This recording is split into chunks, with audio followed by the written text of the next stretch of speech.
Hey, Con, what are you doing over there? Is that a cell phone? What? No, nothing. I'm not making a 40k list. I mean, what? Okay, that was weirdly specific. Let me see. Are you making a Gene Stealer cult list? Yes. Look, they have a lot of cool bikes and stuff. I find them fun, even if they're in an awkward place at the moment. Hey, nothing wrong with playing an army just because they're fun. Orcs are in a hard place too, but their players only have fun with them. You at least are making a list you enjoy, right? Yeah, I have something fun. It's not good, but it's fun to play. Hoping to get a game in once I get rid of you. Yeah, that's fair. You know, this actually leads into what I wanted to talk about today, so let's talk about it. Oh, hey, yay. It's almost like you write the script and force me into these little skits. Don't you look past the fourth wall? I've had to fix it a few times. Anywho, I want to talk about the official 40k app and how to fix it. In all honesty, this ain't a bad app, but it's got some major problems. For example, the biggest issue is how the different units interact with one another and how to keep track. A lot of character units have abilities that give things to the units they're attached to. For example, how chaplains give feel no pain against mortal wounds. Most people are going to be looking at the datasheet or the primary unit, not the character. So unless you keep track of the thing in your mind, you'll run a risk to forget the abilities it gives. One that actually does this the worst is the Inquisitorial Agents, which can't do anything without an Inquisitor attached. It used to have like 6 different abilities that all required an Inquisitor. Now it's just one thing it does, and it still requires an Inquisitor, which the Inquisitor adds another ability to the agents often. There's like 4 Inquisitors, each one does something different, but the app really needs to be better be able to organize. A way to fix this would require another change, and that's a way to show in the app what's attached to what.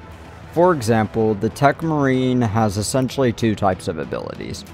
When he's so close to a vehicle, he gets Lone Operative, but he can also attach to another unit. So the fix, the app could allow you to make a list, then ask if you want to attach anyone to any units. It would then allow a build to have the attached units' abilities affect each other. Keywords are also a bit confusing as well, because sometimes one model gets the keywords, sometimes no. I just don't know with it. That's actually a good idea there. Is there an app that allows such attachment things? Not that I've seen. It seems that in nearly 40 years of this game existing, nobody has really done it for some reason.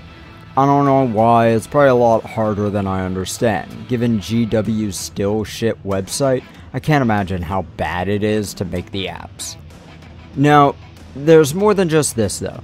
This is just the army maker. There's more to it too, really. Everything directly affects the army maker, so another thing is actually something I saw in the Age of Sigmar app. I think they're building to this, slowly realizing what I'm about to say is a good idea. A Legends listing.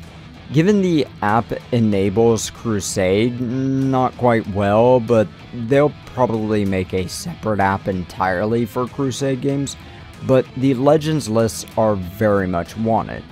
I've used them on a Crusade game. I mean, I still want to use my kill teams from the Death Watch. A Legends list would make it so I wouldn't need to go to the website Wahapedia, write down the names of the units list, add the amount of points they cost, and all that stuff. With the 40k app now, if it gets removed, you need to jump through hoops to find what you used to use, and only use it in casual games or Crusade games. It's difficult to find and hard to use. Try and find the Dreadnought drop pod. It's hard to find, even on Warhammer. The last idea I have is less to make the app more user-friendly or anything of the likes, and more to make the game new player-friendly. It's a simple idea, and none of the Warhammer apps do it. Not Age of Sigmar, not 40k, not even the new Kill Team app, which also has something nice we'll talk about in a moment. Keep the indexes free for people. I buy a lot of codices, but there's a lot I won't buy, either because they sell out fast, or because I don't give a fuck about the army the codex is about, or the last reason, I refuse to get the Orc Codex out of spite. Fuck you. David, get on with it. Right, sorry, anyway. If you keep a single detachment free on the app, it'll allow players to access the information about it, and allow them to try things out without needing to start investing whole hog. It's a free sample sort of tactic that drug dealers often do. Of course, in doing this, you'd also need to make the datasheets free, which GW does not want to allow. They hate the idea that you may know what your dudes do without paying for it.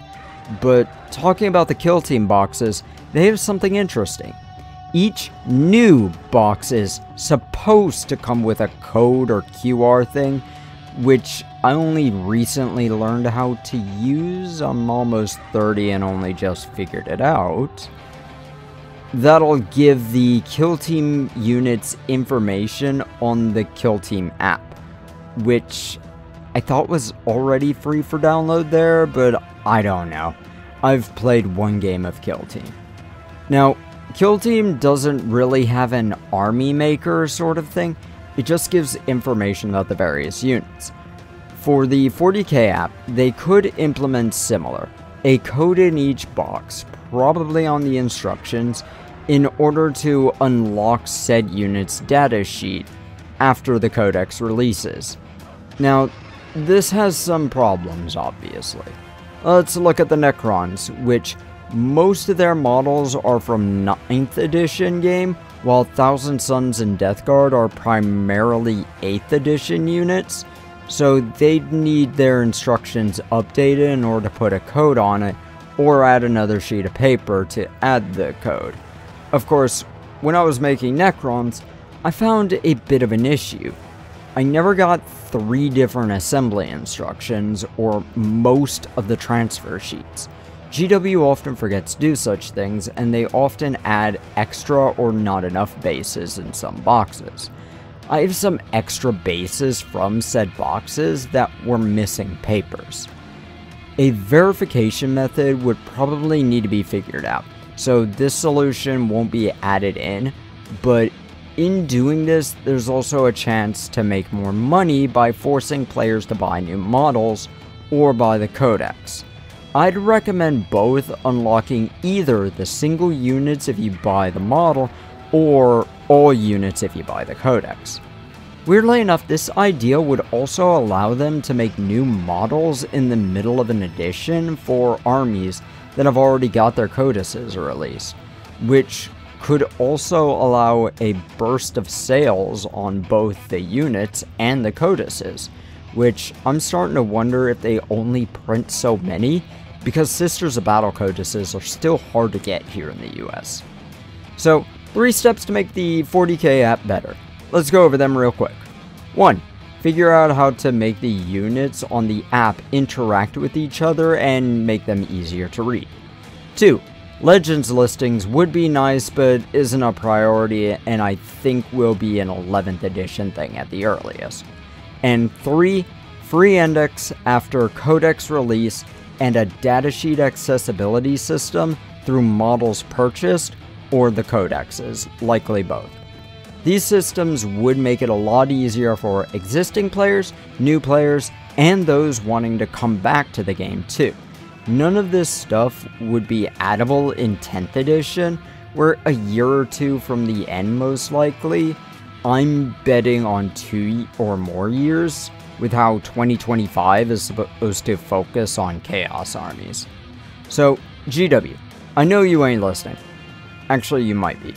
You seem to actually make changes right after I make certain videos, like the website one.